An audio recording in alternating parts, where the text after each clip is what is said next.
Ser responsável e útil no cenário onde vivemos. Esse é o desejo que ressignifica o nosso sentido de vida e revela que a política não é só uma prática partidária daqueles que nos governam. Mais do que isso, é um jeito de estar no mundo, de se sentir pertencendo a ele. É por meio da política que nos relacionamos às coisas da vida. Foi essa certeza que impulsionou a criação do Comitê para a Democratização da Informática. O CDI atua em 12 países e foi criado pelo brasileiro Rodrigo Baggio. Ele não se contentou em ser apenas um analista de sistemas e passou a se preocupar com a inclusão digital das populações mais carentes. Eu comecei a usar a tecnologia quando eu tinha 12 anos de idade e meu pai me deu um dos primeiros computadores pessoais no Brasil, era o TK-82. E aos 12 anos de idade eu comecei a trabalhar como voluntário com meninos de rua no Rio de Janeiro. Eu aprendi muito com esse trabalho social e eu encontrei as duas grandes paixões da minha vida. Daí que veio o início do que se tornou 2 anos depois o CDI, como um primeiro movimento, a primeira organização social na área de inclusão digital na América Latina. A proposta do CDI é transformar a vida das pessoas por meio da tecnologia. Em 18 anos de muito trabalho, o comitê já impactou a vida de 1,5 milhão de pessoas no Brasil. Inclusão digital hoje é empoderar, é criar pessoas, indivíduos que são protagonistas, usando a tecnologia para produzir e publicar conteúdo e conhecimento e usando esse conteúdo e conhecimento para gerar ações de transformação e de impacto na nossa sociedade. Este telecentro em Contagem, parceria do CDI com o projeto Vida de Prevenção ao Uso de Drogas, é um exemplo. Aqui, jovens e adultos têm o primeiro contato com o computador. Eu sei que muitos usuários de drogas que passou aqui por nossa mão, que teve a oportunidade de transformação de vida, mudaram. E o que a gente faz com as ações dentro da instituição, como a informática, na parceria com o CDI?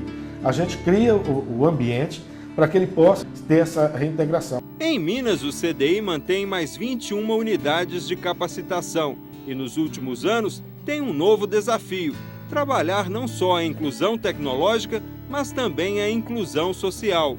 Oportunidade muito grande, pois além da técnica e informática, vários outros assuntos eram discutidos dentro de sala de aula. Além das milhares de vidas que nós transformamos através dessa inclusão, o CDI cumpriu um papel de ser desbravador.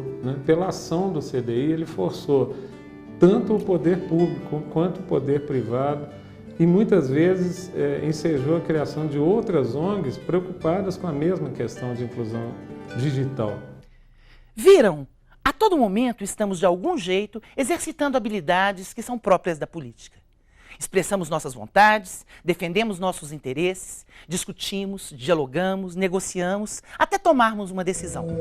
Nesse exercício, muitas decisões são de ordem privada, estão na esfera do particular, da sua família, da sua casa, como a escolha dos móveis da sala de jantar, o tipo de alimentação que vão adotar, o filme que irão assistir e assim por diante. Outras decisões são de ordem pública, estão relacionadas aos interesses coletivos, aos espaços da cidade e envolvem o bem-estar de todos.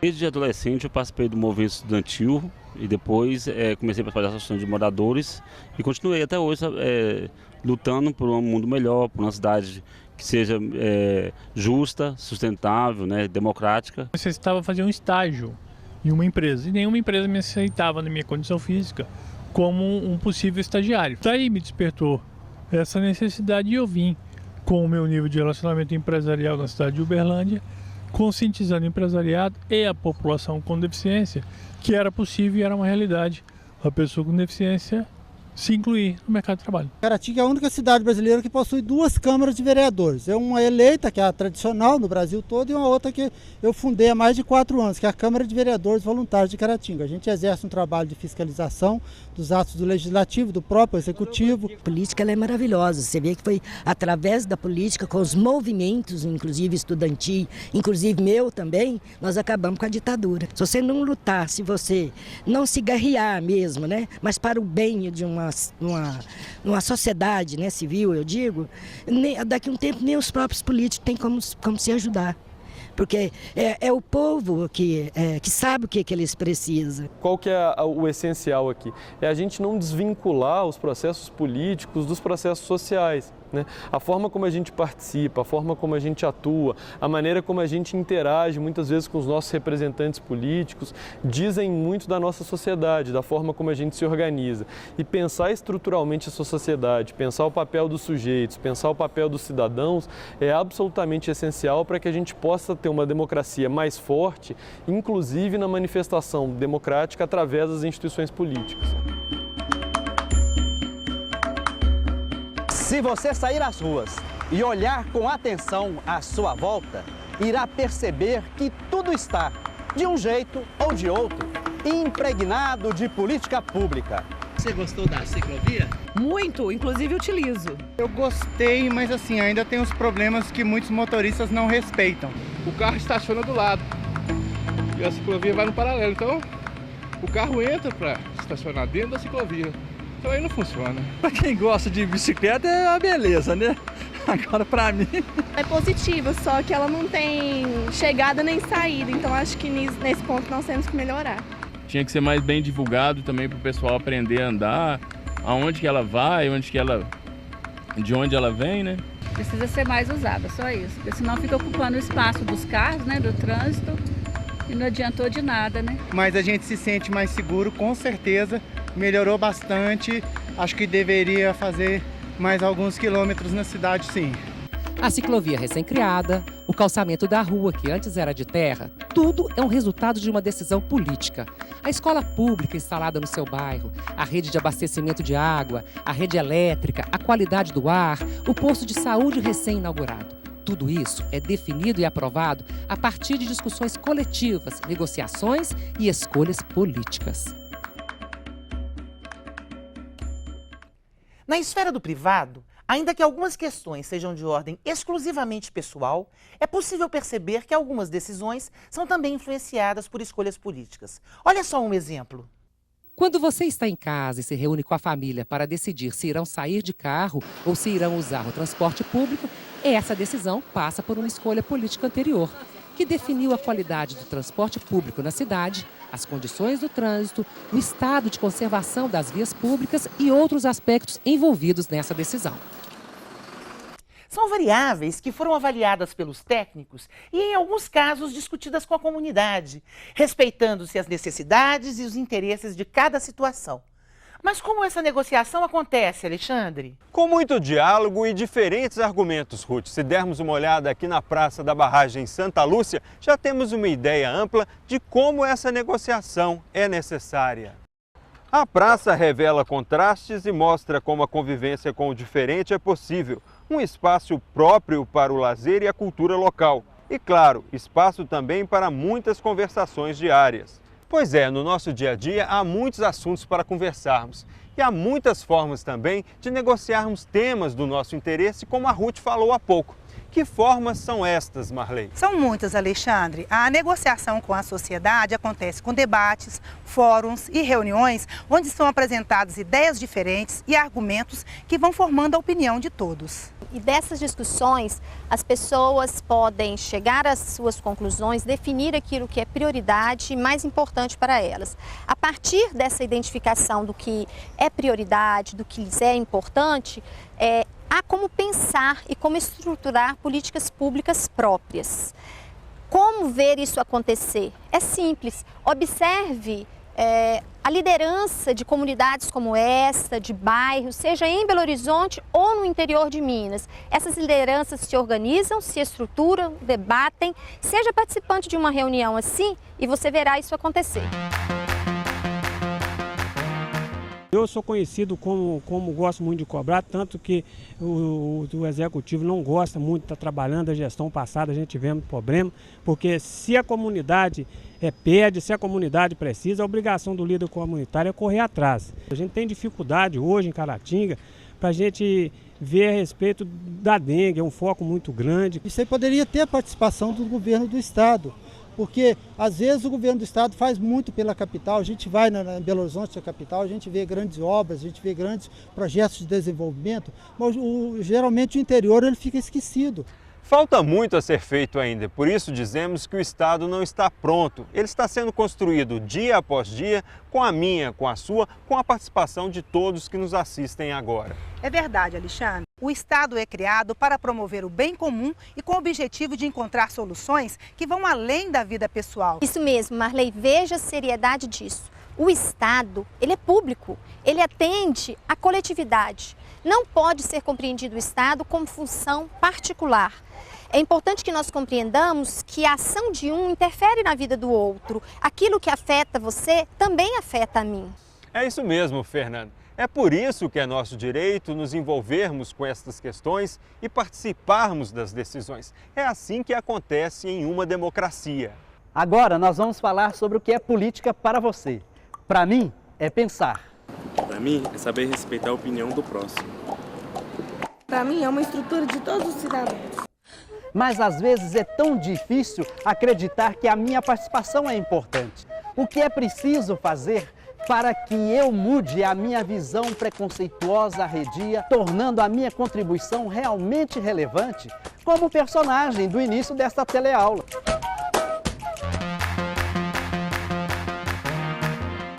Se nós entendemos que política é a possibilidade de, acima de tudo, participar da vida da comunidade, nós fazemos isso na família, na escola, no sindicato, dentro do mundo do trabalho, na área do lazer, no nosso condomínio. Nesta hora, o que é preciso fazer para que a ideia de política não seja marcada por algo indigno, lateral, secundário? Não olhar a política apenas como uma ação partidária, porque a ação partidária, acima de tudo, ela é uma escolha que cada um e cada uma pode fazer, mas ela não é a única maneira de fazer política. Por exemplo, cada gota faz a diferença. Quando eu decido qual é o destino que eu dou ao óleo de cozinha que eu acabei de usar, se eu despejo na pia e vou contaminar o lençol freático e os nossos rios e riachos, eu estou fazendo política.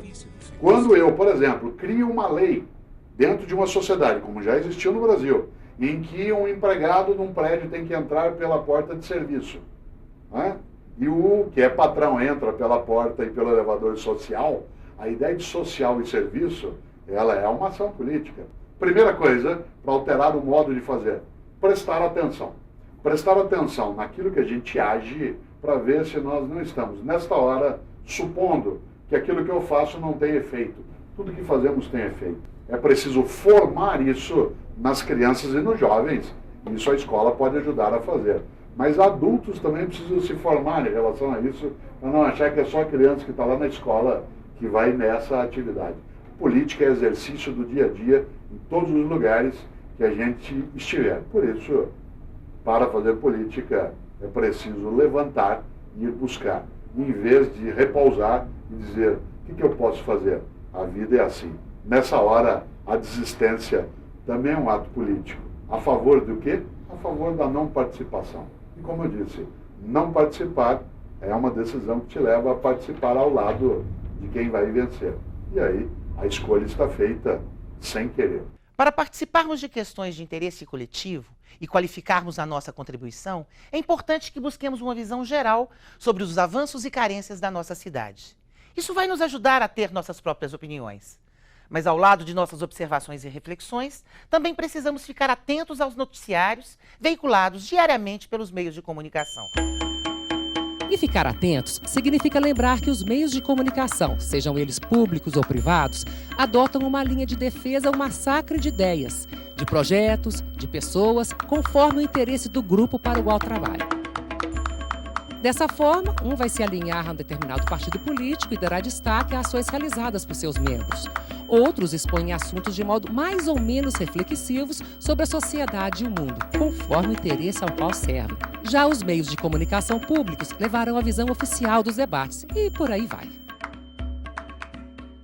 Por isso, é importante diversificar as fontes pelas quais buscamos nos informar, inclusive usando o que nos chega através da internet. Blogs, Facebook e Twitter são exemplos de como a web alterou o modo como o cidadão se informa.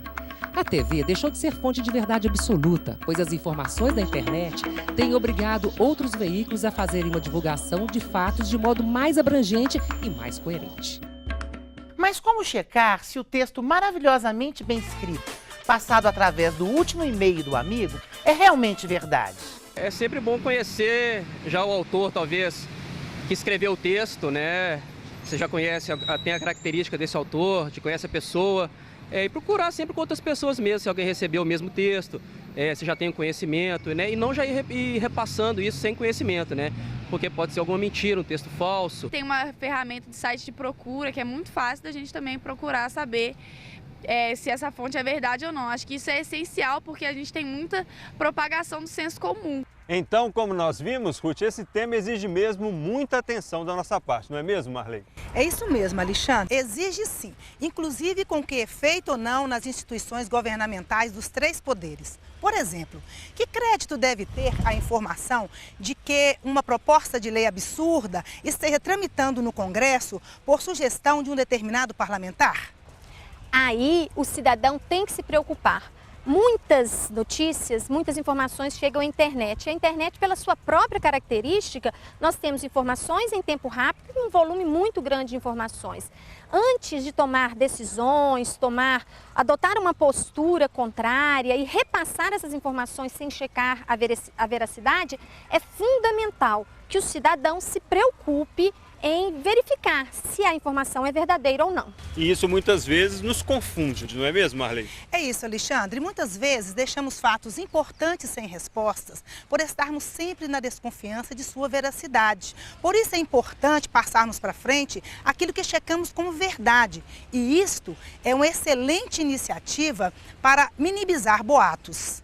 É possível checar essa veracidade. O cidadão pode visitar sites que sejam confiáveis, como, por exemplo, sites de universidades, sites governamentais, de algumas associações, sindicatos, de revistas, jornais e outros que sejam confiáveis também. Afinal, não dá mais para acreditar que todo o texto que nos chega seja de Arnaldo Jabor ou de Clarice Lispector, não é mesmo?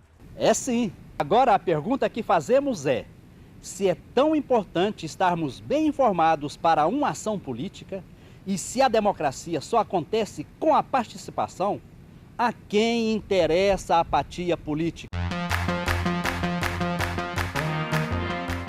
Para a gente participar, a gente tem que ter muita força de vontade, tem que se capacitar, tem que correr atrás da informação, porque muitos dos prefeitos e outros agentes públicos, eles não têm interesse realmente que a população participe, porque quanto menos transparência para eles, é mais fácil fazer coisas irregulares. A população deve participar, participando de reuniões na Câmara, reuniões com a liderança comunitária, para ela ver o que está acontecendo, o que está sendo reivindicado para os bairros, porque muitas coisas são reivindicadas, vem verba para fazer, mas dela não dá aquela atenção ali, dela não saber, acaba sendo desviado para outros lados. Se é escondido algo de qualquer um cidadão, ele fica omisso sem querer. O essencial é pensar formas alternativas de atuação política para que essa condição da apatia possa ser subvertida, possa ser transformada, né?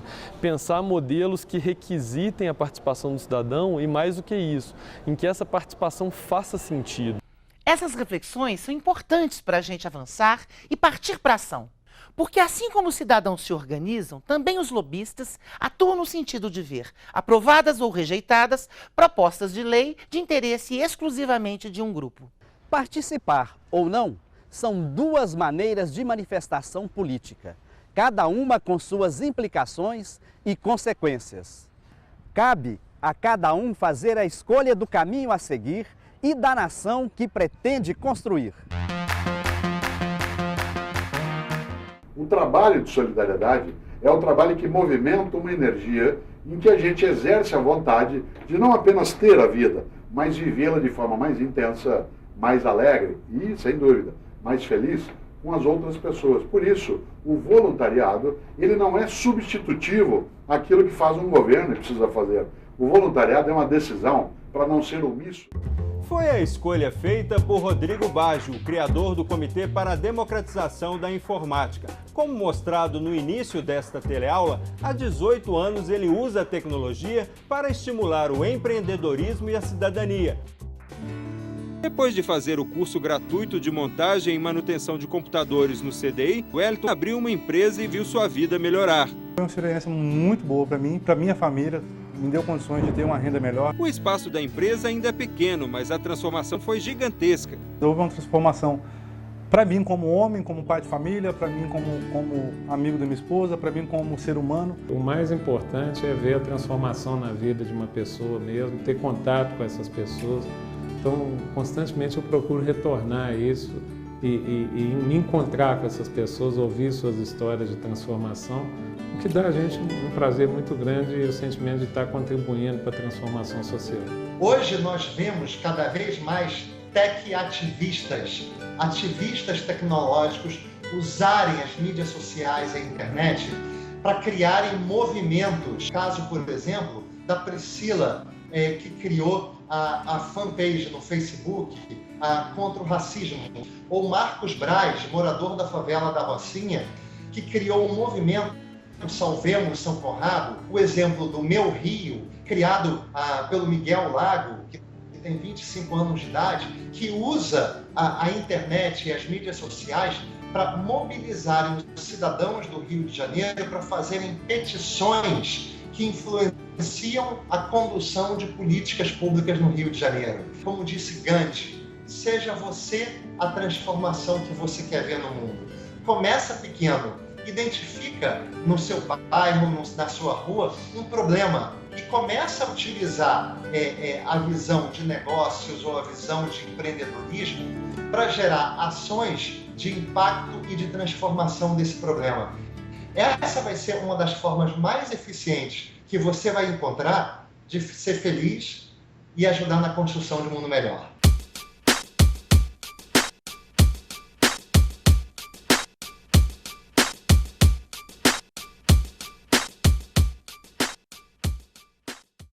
Nossa sociedade favorece os excessos.